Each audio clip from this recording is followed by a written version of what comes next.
Assalamualaikum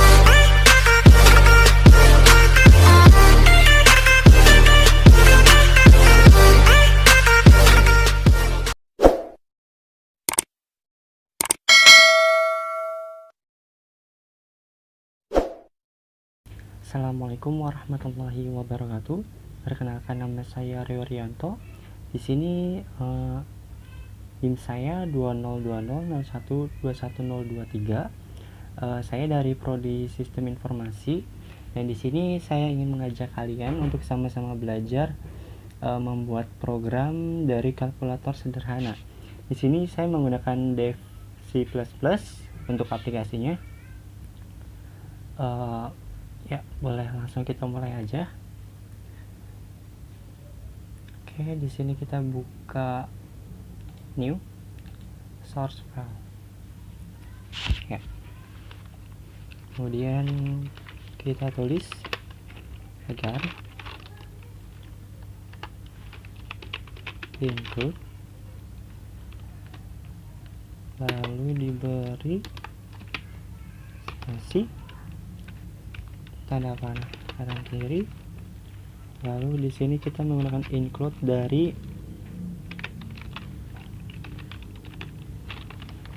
conio.h. Include yang kedua, di sini kita menggunakan include dari IOStream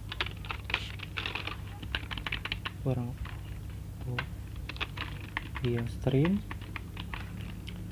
Dan include yang ketiga, di sini kita menggunakan include dari string. Kenapa sih kita harus menggunakan 3 include ini? Di sini saya ada penjelasannya. Ya, kalian bisa baca. Jadi ini kita menggunakan header atau program di atas. Saya menggunakan beberapa header yang umum kita gunakan seperti conio.h untuk penggunaan fungsi get agar program tidak langsung tutup ketika dijalankan. Kemudian header IOStream untuk proses input output, dan string untuk tipe data operasi yang menggunakan karakter string. Ya, kita lanjut lagi. Setelah membuat include, di sini saya ingin menuliskan using namespace std, lalu diberi titik koma. Apa sih Kak using namespace std ini? Di sini juga saya ada penjelasannya. Jadi using namespace std itu atau std berarti gunakan semua yang ada dalam namespace std. Yang digunakan itu standar seperti cin atau sin, cout atau count, handle, vector, dan lain-lainnya yang merupakan fitur dari C++ standar library. Ya, kita lanjut lagi. Kemudian di sini kita tulis integernya int main, lalu diberi kurung seperti ini, buka tutup, lalu buka dan tutup kurung berawal. Ya, namun tutupnya itu di bawah sebagai penutupnya. Ya, integer itu apa sih? Integer, jadi integer itu adalah suatu tipe data numerik yang memungkinkan kita untuk menyimpan data dalam bentuk bilangan bulat. Oke, lanjut lagi.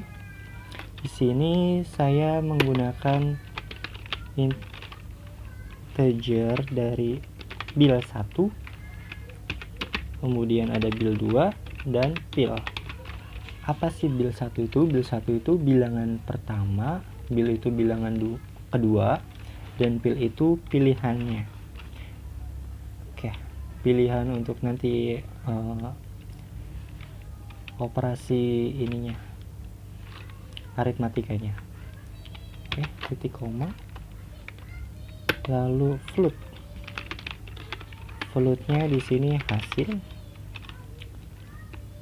lagi,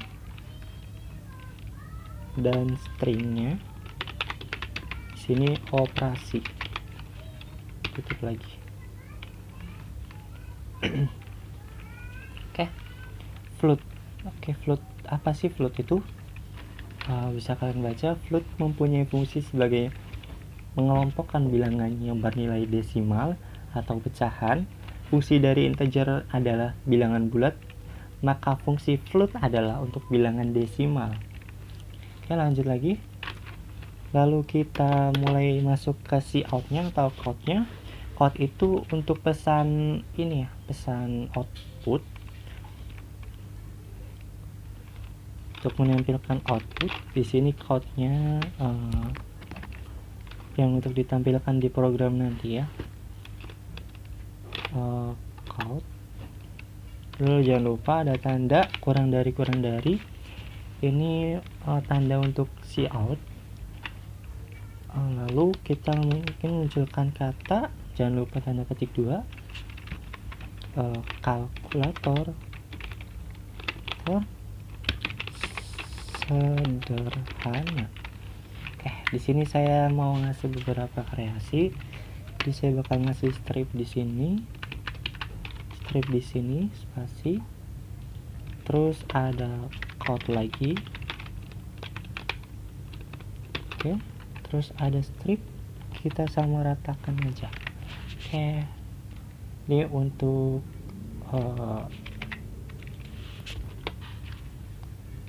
kreasi aja ya, biar lebih rapi.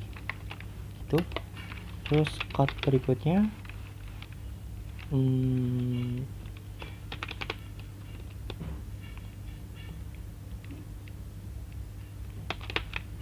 saya mau masukkan operasi aritmatika titik 2. Oke. Oh iya, di sini jangan lupa dikasih handle, tutup titik 2, titik koma. Oke, sini juga. Apa sih handle itu? Jadi handle adalah sebuah fungsi yang disebut manipulator yang berfungsi untuk menyisipkan sebuah atau satu karakter newline atau garis baru setiap satu perintah handle. Contohnya kalau kalian mengerjakan di Microsoft Word, N ini bisa disamakan dengan enter. Ketika kita mengetik enter, maka akan membuat garis baru seperti itu. Kemudian code yang berikutnya, di sini saya mulai memasukkan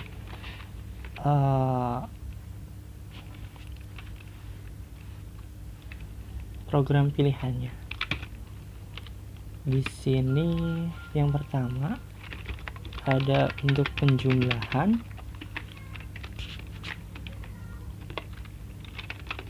code yang kedua ada pengurangan, dan code yang ketiga ada perkalian, code yang terakhir code 4. Di sini untuk pembagian. Ya, itu. Lalu kita tutup lagi code. Code gini, handle ya. Lalu masuk lagi ke, oh ya, di sini ada yang lupa ya, ditutup bagian perkalian pengurangan penjumlahan. Oke, cukup. Kita lanjut lagi, garis baru. Code yang berikutnya untuk programnya, agar program ini jalan, yaitu masukkan pilihan. Lalu kita tutup aja dengan titik koma. Nah, di sini kita mulai memasukkan in-nya atau sin-nya. Jadi sin itu untuk pesan memasukkan input kita. Jadi dari output kita yang di atas, masukkan pilihan. Nah, agar muncul dan bisa untuk pilihan, kita menggunakan inputnya atau in ini. Nah, untuk scene ini tanda panahnya lebih dari ya, seperti itu. Lalu di sini saya menggunakan pil atau pilihan. Kita tutup titik koma. Itu untuk output masukkan pilihan. Saya menggunakan input pilihan atau pil. Lalu code yang berikutnya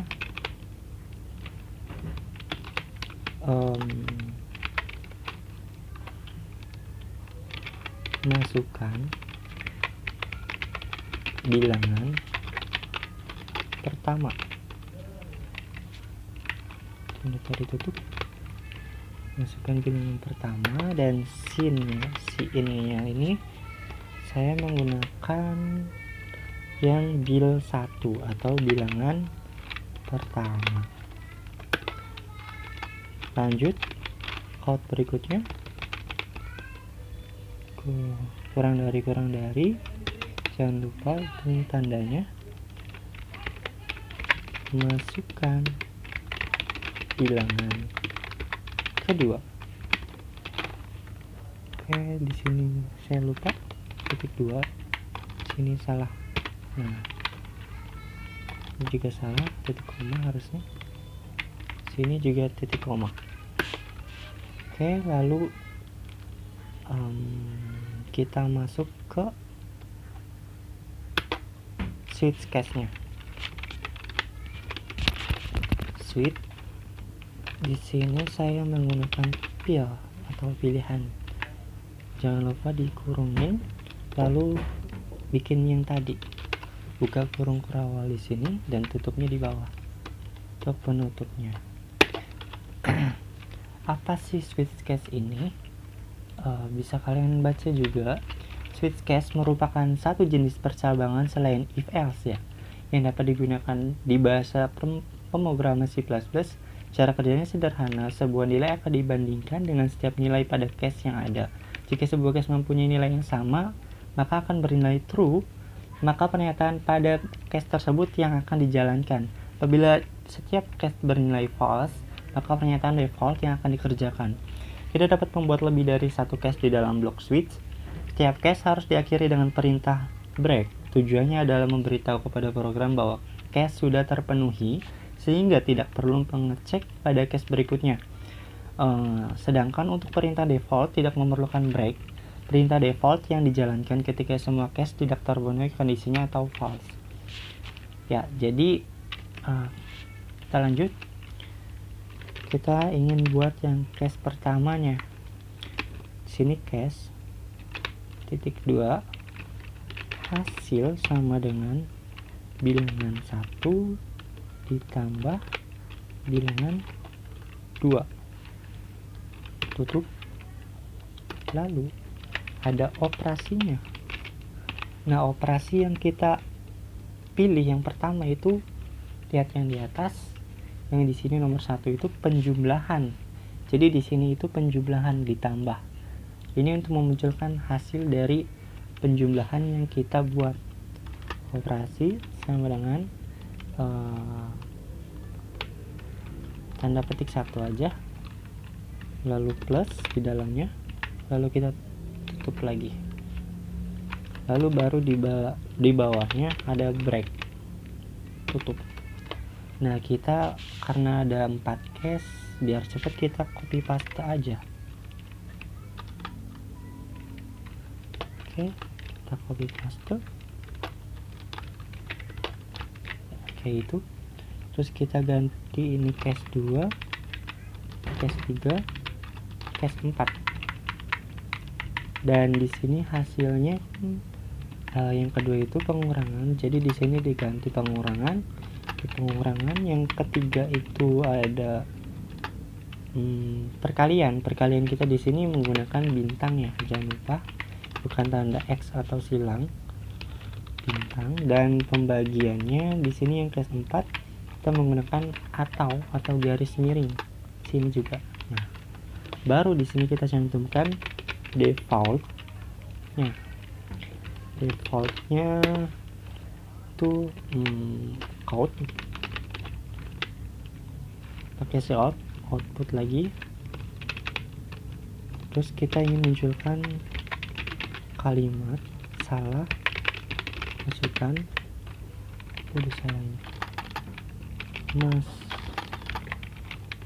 masukkan operator ya, lalu ditutup, tutup lagi. Nah, terus kita lanjut ke bawahnya ini ya. Ini udah ditutup dari switch ini ya, kurung kurawalnya. Kita masuk ke yang bawahnya.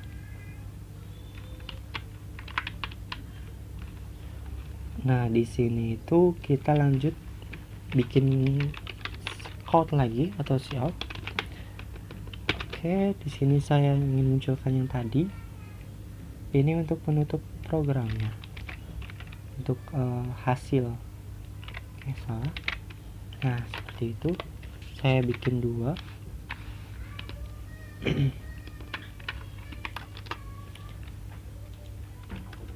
Nah, di sini kita pakai lagi code, lalu ketik 2, kita loncat aja 4 spasi, terus di sini bilangan 1, operasi bil 2, ini lagi. Nah, di sini baru ketik lagi, kita munculkan sama dengan, lalu kasih lagi hasil, baru kita tutup dengan N. Nah, apa sih maksud dari ini? Jadi kita ini hasil dari program kita, yaitu kalkulator sederhana. Jadi bilangan pertama itu kita masukkan bilangan yang pertama, terus operasinya apa, boleh kita pilih operasi yang 1, 2 atau 3 atau 4. Kalau misalkan 1, maka di sini nanti akan muncul penjumlahan. Lalu dari bilangan 1, misalkan penjumlahan 1 ditambah, nah ini bilangan keduanya. Kita ingin masukkan bilangan keduanya berapa. Lalu muncullah hasilnya di sini. Jelas sama dengan. Nah, lalu baru kita tutup dengan get salah, titik koma dan tanda ini ya, seperti itu. Tutup kurung kurawal yang tadi. Oke, udah jadi. Oke, kita coba jalankan, semoga bisa. Oh ya, harus di save dulu. Di sini saya pakai link nama saya 202001212023. Nama saya Rio Rianto, jurusan prodi saya SI 2/2. Terus ini tugas UAS ADP atau algoritma dan pemrograman. Oke, saya cek dulu. Oke, udah benar. Kita save. Lalu akan muncul alhamdulillah benar. Kita coba satu-satu ya. Dari program yang satu itu penjumlahan, kita masukkan pilihan 1, angkanya. Misalkan kita mau 10 ditambah, ada kesalahan ternyata 99. Gimana ya?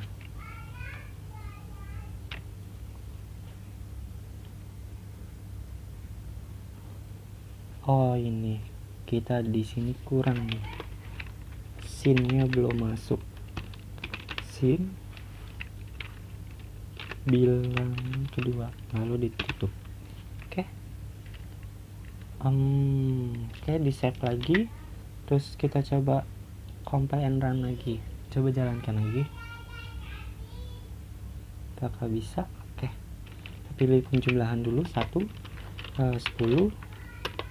ditambah 5, hasilnya maka akan muncul di sini 15. Oke, benar ya.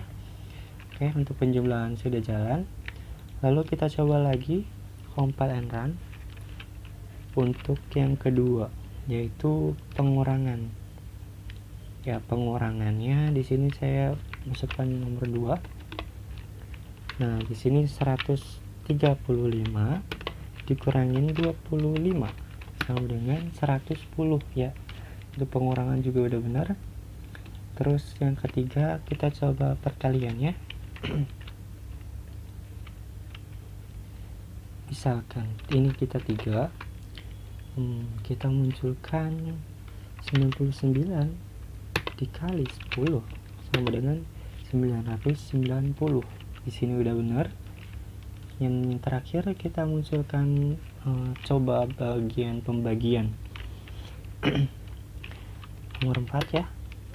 Pembagian berapa ya?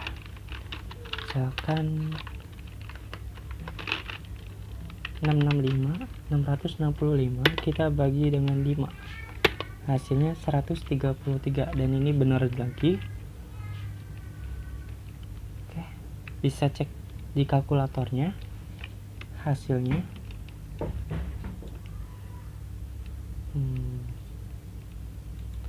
Nah, dari program yang saya buat ini tentunya masih ada kekurangan, karena di sini saya juga masih belajar. Untuk teman-teman yang tahu solusinya, nanti komen ya, saya sebutin nih kekurangannya.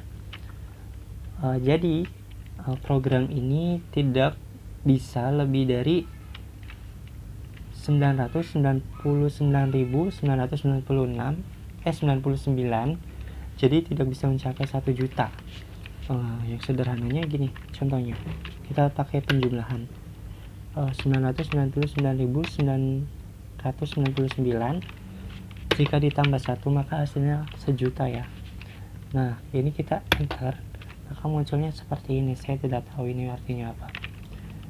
Munculnya sama dengan 999.999 tambah 1 sama dengan 1E plus 006. Ini nggak tahu kode apa. Jadi tidak bisa nyampe 1 juta atau 1 juta lebih ya, cukup sampai 9999. Nah, kita coba lagi. Coba lagi nih ya, penjumlahan 999.998 kita tambah 1 maka akan muncul di sini. Tengahin tuh 9999996 kali, cuman bisa muncul 999.999. Oke, lalu kekurangannya ada 2. Yang kedua itu di sini belum bisa memunculkan koma. Kita masuk ke pembagian, tengahin pembagian. Misalkan di sini 5 dibagi 2. Nah, di sini yang muncul itu cuman angka 2-nya aja, yang seharusnya ada komanya atau koma 5. Jawabannya 2,5, tapi di sini hanya 2-nya saja. Ya, itu sih kekurangannya. Saya kurang tahu. Kekurangannya itu mungkin masih bisa dibenerin, cuma saya masih belum paham. Untuk teman-teman yang paham bisa komen di bawah atau kasih tutorialnya ke saya juga. Oke, jadi sama-sama belajar gitu. Oke, mungkin itu aja tutorial dari saya. Mungkin kalian juga bisa sih barangkali lagi gabut itu nyoba-nyoba juga untuk bikin kalkulator sederhana kayak gini. Oke, semoga bermanfaat videonya. Maaf apabila masih banyak kekurangan di dalam video ini. Kurang lebihnya mohon maaf. Assalamualaikum warahmatullahi wabarakatuh.